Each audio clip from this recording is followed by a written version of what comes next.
Hi, this is Muttu. I'm an actor. I'm here to talk about my reading journey. It began 4.5 years before when my acting teacher told me that every day we should spend at least an hour for reading. And because my teacher told that, I thought of implementing that. But for the first 1 week or 2 weeks, I could not sit for more than half an hour. I began with the Harry Potter. Thankfully, I had not watched any movies before.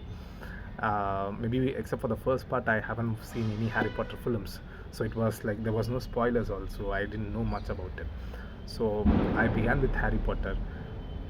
After 2 weeks, I couldn't stop the reading habit. It has become a habit for me, and in these 4.5 years, I haven't passed a single day without reading. But I read only for 1 to 2 hours per day. Depends on the time and depends on what I'm reading. Um, because I have work and I go gym and I have other commitments, so I can't spend more than 2 hours or 1 hour, 1.5 hours. But I have to read every day. I don't know in what changes it has made me, but I can say that reading has definitely helped more in focusing, and subconsciously it has made me much more confident. You know, I don't know how, or I can't prove it scientifically like that, but it is like a great dopamine. It's like watching a great movie, or after having done a great workout, or having played a cricket or swimming. You know, that dopamine that you feel after the workout or watching a great movie, the same dopamine you will get after reading a good book. There have been so many days where I felt stressed. um, at that time I thought, okay, I'll just take a book, a novel, and I will read. In the first 1 page or 2 page, my mind will be filled with other thoughts, but after the second page it will be so relaxing.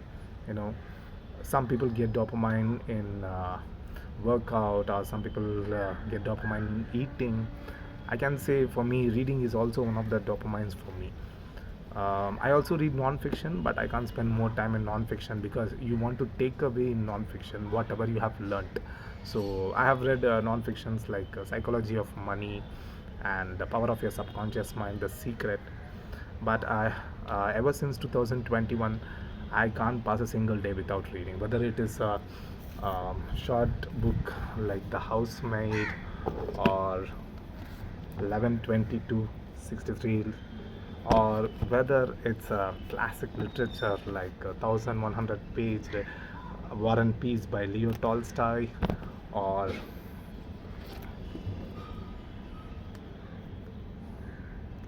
Ponniyin Selvan by my favorite author Kalki, which is 1700 pages, historical fiction, whatever genre might be. I spend every day an hour or 2 hours for reading, and it is so much fun. I know this is not a 20th century or 19th century where people didn't have much access beyond the books. Now we have TV, laptop, mobile phone where we can watch a movie, web series, or short films, reels for the entertainment. But in spite of that, I spend 1 hour or 1.5 hours every day for reading, because it is so much fun for me now.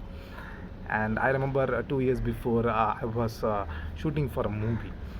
It was at 3 a.m. I finished my shot and waiting for another shot. There was like 1 hour break. For the whole day, I didn't read actually because of the shoot, and I felt little different. I thought I had taken the book over there, and I was reading Crime and Punishment by Fyodor Dostoevsky. Okay, I thought I have a break now, so I'll just read. One guy who was there, he just shot that in his mobile phone, and just passed it over to his friend saying he's a nerd, padips, like that. It was for fun. So it has become that habit for me. Like a coffee or a gym, reading has also become an addiction for me. And if you haven't begun reading yet, just give it a go and try reading. Start with a book with very simple English, or you can read it in your own mother tongue. whichever way you prefer, but give it a go. And of course, some people prefer e-book or a Kindle edition. It's their choice, but I prefer physical book. I spend a lot of time in screen, so I want to feel that book, the pages. Call me old soul or anything, but I need to have physical books. And but whichever way you prefer, give it a go and have fun.